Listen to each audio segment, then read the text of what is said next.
የክለባችን ወሳኝ ተጫዋች የሆነው ማርቲን ኦዴጋርድ በዚህ ክረምት በፍጹም ክለባችን አርሰናልን መልቀቅ የለበትም፣ እንግዲህ ሊለቅ ይችላል የሚሉ መረጃዎች እየወጡ ነው። ራሱ ማርቲን ኦዴጋርድ ግን ከትላንቱ የብራዚል ጨዋታ በኋላ ስለ አርሰናል ተጠይቆ ነበር። በዚህ ክረምት አርሰናልን ትለቃለህ ወይ በሚል ማለት ነው። ስለሱ መልስ ሰጥቷል። ስለ ማርቲን ኦዴጋርድ በነገራችን ላይ የብራዚሉ አሰልጣኝ ካርሎ አንቸሎቲ እንደዚሁም ቪኒሲየስ ጁኒየር ጭምር ተናግረዋል።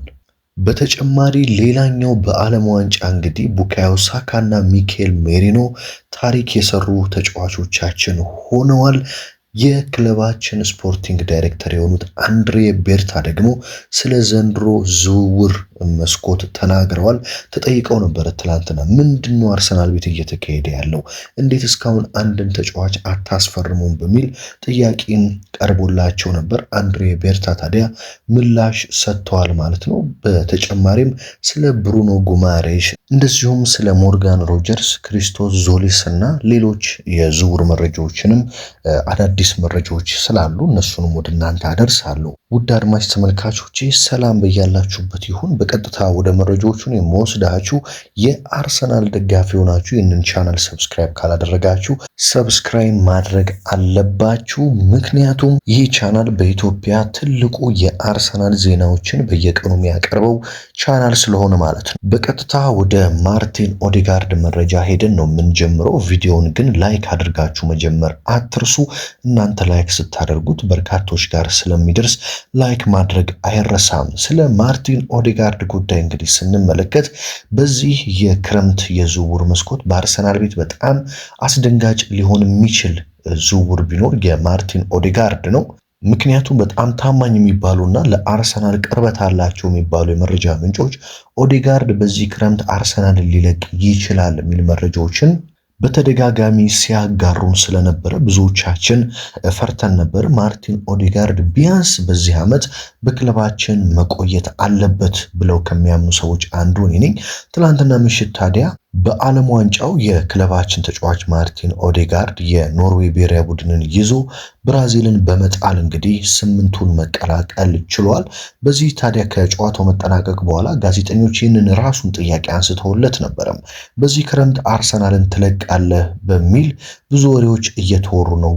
የእውነት በዚህ ክረምት አርሰናልን ትለቃለህ ወይ የሚል ጥያቄ ቀርቦለት ነበር። ኦዴጋርድ ታዲያ በመልሱ ምን አለ? ይህንን መረጃ እነማን እንደሚያወሩ እርግጠኛ አይደለውም። እውነት ለመናገር አሁን ላይ የማስበው ስለ ዝውውር አይደለም።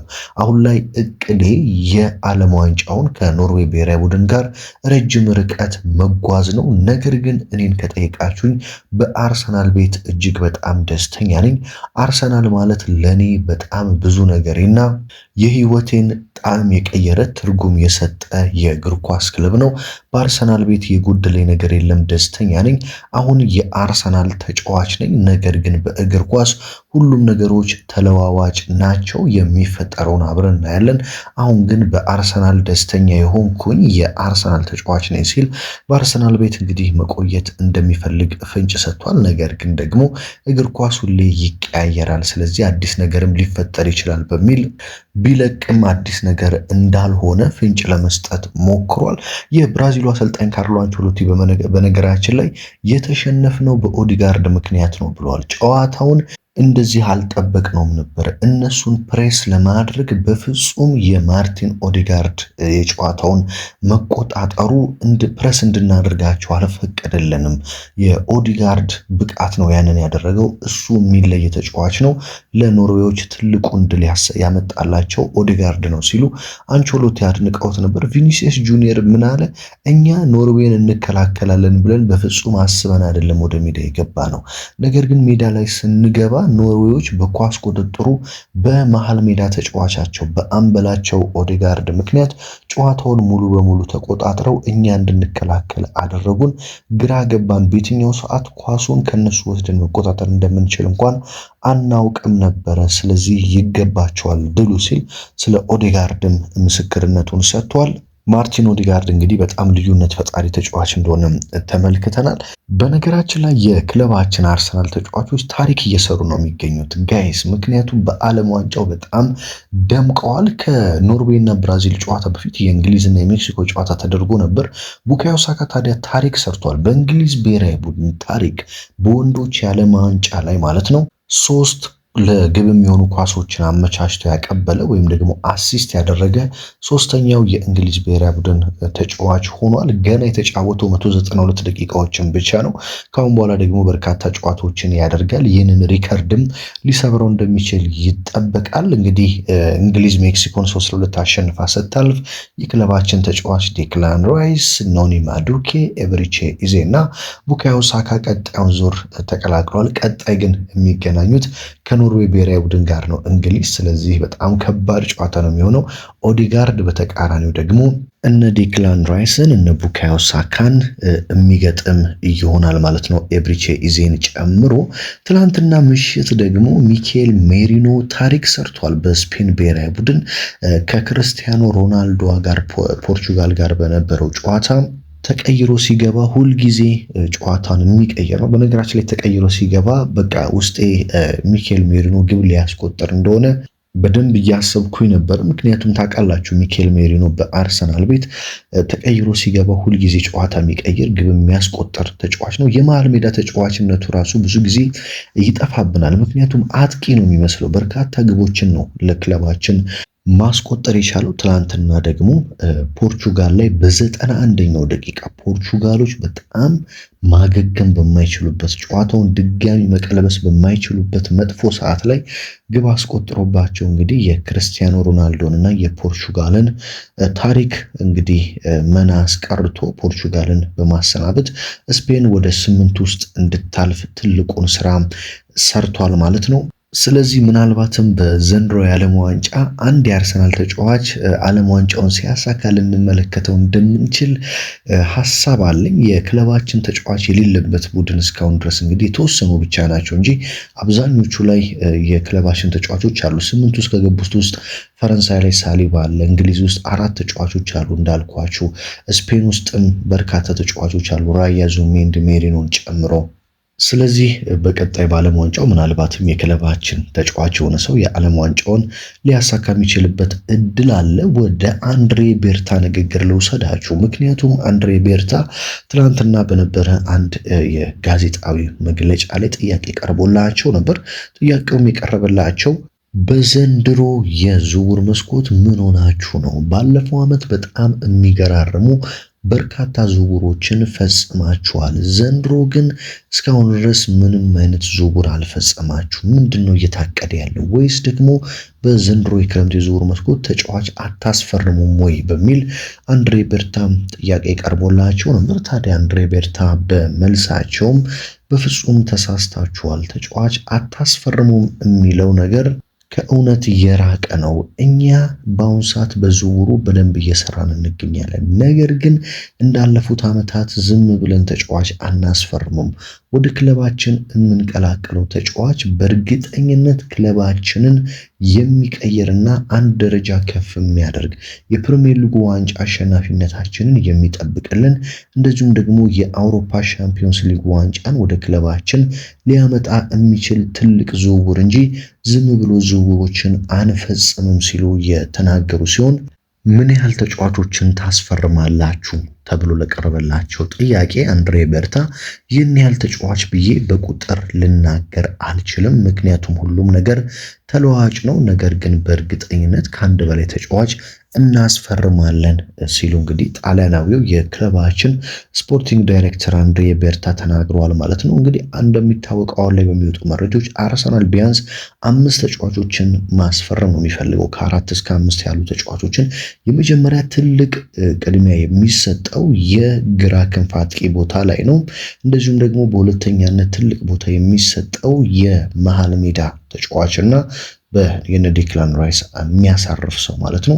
በሶስተኛ ደረጃ የቀይ መስመር ተከላካይ። እነዚህ ትልልቅ እቅድና ቅድሚያ የሚሰጣቸው ቦታዎች ናቸው። ከዛ በተጨማሪ እንደ ግብ ጠባቂ ወይም ደግሞ እንደ አጥቂና እንደ መሃል ተከላካይ ያሉ ቦታዎች ደግሞ እንደ ሌላ አማራጭ የሚታዩ የዝውውር ቦታዎች ናቸው ማለት ነው። ስለ ብሩኖ ጉማሬሽ ወደ ወጣው መረጃ ስወስዳችሁ በዝውውር መስኮቱ በተለይ ብራዚል ከዓለም ዋንጫው ከተሰናበተች በኋላ አሁን አርሰናል የብሩኖ ጉማሬሽን ዝውውር ለማፋጠን ስራውን ጀምሯል። እንደምታውቁት ብሩኖ ጉማሬሽ የብራዚል ብሔራዊ ቡድንን በዓለም ዋንጫው እስክትሰናበት ድረስ ምንም አይነት የዝውውር ንግግር ማድረግ አልፈልግም በሚል ራሱን ከዝውውር ወሬዎች አርቆ ነበር። አሁን ግን ብራዚል በኖርዌይ ከትላንትና በፊት መሰናበቷን ተከትሎ ብሩኖ ጉማሬሽ ወደ እንግሊዝ ወደ ኒውካስትል ይመለሳል። በዚህም አሁን አርሰናሎች ድርድሩን እንደ አዲስ አስጀምረውታል። ብሩኖ ጉማሬሽም ወደ ሻምፒዮንስ ሊግ መሳተፍ ይፈልጋል። በፕሪሚየር ሊጉም በአርሰናል ጥያቄ ደስተኛ ነው። አርሰናል 65 ሚሊዮን ፓውንዱን አዘጋጅቶ ለኒውካስትል ሁለተኛውን ጥያቄ ለማቅረብ ዝግጅት ላይ ይገኛል። የብሩኖ ጉማሬሽ ከዓለም ዋንጫው መሰናበት ይህንን ዝውውር ምናልባትም የአርሰናል የክረምቱ የመጀመሪያው ዝውውር እንዲሆን ሊያስችለው ይችላል፣ ሊያፋጥነው ይችላል። በቀጣዮቹ ቀናት በእርግጠኝነት ክለባችን ለአስቶን ቪላ ይፋዊ ጥያቄውን ያቀርባል ማለት ነው። በሞርጋን ሮጀርስ ጉዳይ አሁንም ምንም የተቀየሩ ነገሮች ባይኖሩም የእንግሊዝ ብሔራዊ ቡድን ግን 8 ውስጥ መግባቱን ተከትሎ ተጫዋቹ ሙሉ ትኩረቱ በዓለም ዋንጫው ላይ መሆኑ ዝውውሩ በደንብ ወደፊት እንዳይቀጥል አድርጎታል። ምክንያቱም በአሁኑ ሰዓት ሞርጋን ሮጀርስ የእንግሊዝ ብሔራዊ ቡድን 8 ውስጥ መግባቷን ተከትሎ ዋነኛ ትኩረቱ የዓለም ዋንጫው ብቻ ነው። በዚህ ሰዓት የትኛውንም የዝውውር ነገሮች መነጋገር አይፈልግም። ሀገሩን በዓለም ዋንጫው ማገዝ ይፈልጋል። ስለዚህ ተጫዋቹን በአሁኑ ሰዓት ማነጋገር ከባድ ነው። ነገር ግን አርሰናል ተጫዋቹ በዓለም ዋንጫው ጉዞ ላይ እያለ ከአስቶን ቪላ ጋር በርካታ ስምምነቶችን ለመፈጸም የውስጥ ለውስጥ ንግግሮች እየተደረጉ ነው። የሞርጋን ሮጀርስ ዝውውር ግን እንግሊዝ ከዓለም ዋንጫው እስክትሰናበት ወይም ደግሞ የዓለም ዋንጫው እስኪጠናቀቅ ድረስ ይፈጸማል ተብሎ አይጠበቅም። ሞርጋን ሮጀርስ በጊዜ የሚሰናበት ከሆነ ዝውውሩ በጊዜ ሊጠናቀቅ ይችላል። ሞርጋን ሮጀርስ በዓለም ዋንጫው ረጅም ርቀት የሚጓዝ ከሆነ ይህ ዝውውር ወደኋላ ሊዘገይ የሚችልበት እድልም አለ። ክለባችን አርሰናል የሮጀርስና የጉማሬሽ ዝውውር እንዳለ ሁሉ የአዩብ ቧዲም የክሪስቶስ ዞሊስም እንደዚሁም ደግሞ የሌሎች ተጫዋቾች ዝውውሮችም አሁንም በሂደት ላይ ነው የሚገኙት። አንድም የተቋረጠ ዝውውር የለም። እንደዚሁም ከክለባችን የሚለቁ ተጫዋቾችንም በተመለከተ አርሰናል ከበርካታ ቡድኖች ጥያቄ ቀርቦለት ያንን ጥያቄ እያስተናገደ ይገኛል ማለት ነው። እንግዲህ የዕለቱ ወሳኝ የዝውውር መረጃዎች የክለባችን አርሰናልን የተመለከቱ መረጃዎችን ይህንን ይመስላሉ። ውድ አድማጭ ተመልካቾች ክለባችን አርሰናል በማርቲን ኦዴጋርድ ደስተኛ ነው። ኦዴጋርድም አርሰናልን መልቀቅ አይፈልግም። ስለዚህ ምናልባትም ኖርዌጂያኑ የመሃል ሜዳ ተጫዋች ማርቲን ኦዴጋርድ ካፕቴናችን ለቀጣይ 1 ዓመት በክለባችን አርሰናል የመቆየት እድሉ ሰፊ ነው። ምናልባትም ኦዴጋርድ ከአርሰናል ጋር ከተለያየ ሊለያይ የሚችለው ቀጣይ ዓመት በሚመጣው ዝውውር እንጂ በዘንድሮ የዝውውር መስኮት እንዳልሆነ በርካታ የመረጃ ምንጮች ያሳያሉ ማለት ነው። ብራዚል ከዓለም ዋንጫ መሰናበቷን ተከትሎ ጋብሪኤል ማጋሌሽ፣ ቢግ ጋቢ እንደዚሁም ደግሞ ጋብሪኤል ማርቲኔሊ ወደ ክለባችን አርሰናል በቀጣዮቹ ጥቂት ቀናት እረፍት ካደረጉ በኋላ ይመለሳሉ። ክለባችንን ተቀላቅለው ዝግጅታቸውን ይጀምራሉ ማለት ነው። የክለባችን ስፖርቲንግ ዳይሬክተር አንድሬ ቤርታም አርሰናል ቢያንስ ከአንድ በላይ ተጫዋች እንደሚወጡ መረጃዎች ከሆነ ከ4 እስከ 5 ተጫዋቾችን እንደሚያስፈርም ግልጽ አድርገዋል። ስለዚህ ሁላችንም በትዕግስትና በጉጉት መጠበቅ አለብን። ለዛሬ ያሉ መረጃዎች ግን ይህንን ይመስላሉ። እንግዲህ እኔ አብርሃም ፍቅሬ ነበርኩኝ። የአርሰናል ተወዳጁ ይህ ቻናላችን ከ33,000 በላይ ተከታይ በጣም በጥቂት 1 ዓመት ባልሞላ ጊዜ ውስጥ ማግኘት ማትረፍ ችለናል ማለት ነው። ለዚህ ከልብ ላመሰግናችሁ እወዳለሁ። አሁንም የክለባችን አርሰናል ወዳጅ ደጋፊ ሆናችሁ በሙሉ ሰብስክራይብ በማድረግ በየቀኑ የሚወጡ የክለባችንን የመረጃ ዜናዎችን ማድመጥ ትችላላችሁ። ስለ ተጫዋቾቻችን፣ ስለ አሰልጣኛችን፣ ስለ ዝውውር ፕሪሚየር ሊጉ ሲጀምር ደግሞ ስለ እያንዳንዱ ጨዋታ ትንታኔዎችና መረጃዎች በዚህ ቻናል ይቀርባሉ። ቤተሰብ ሁኑ፣ ተቀላቀሉ። ሀገር ውስጥ ከባህር ማዶ ናችሁ ደግሞ ቤተሰብ በመሆን እዚህ ድረስ አብረን የመጣን ውድ ቤተሰቦች ከልብ ላመሰግናችሁ ወዳለው። ስለ ዝውውር እናወራለን። አሁን ደግሞ ከጥቂት ጊዜያት በኋላ ፕሪሚየር ሊጉም ጨዋታችንም ክለቡም ይመለሳል። ስለዚህ የዛኔም እንደተለመደው ሁሉንም መረጃ ወደ እናንተ አደርሳለሁ። ለዚህ ግን ከልብ ላመሰግናችሁ ወዳለው። በሌላ መረጃ በሌላ ጥንክር እስከምንገናኝ ድረስ ደግሞ በያላችሁበት ሁሉ ሰናይ ቀን፣ ሰናይ ሳምንት፣ ሰናይ ጊዜ ተመኘሁላችሁ።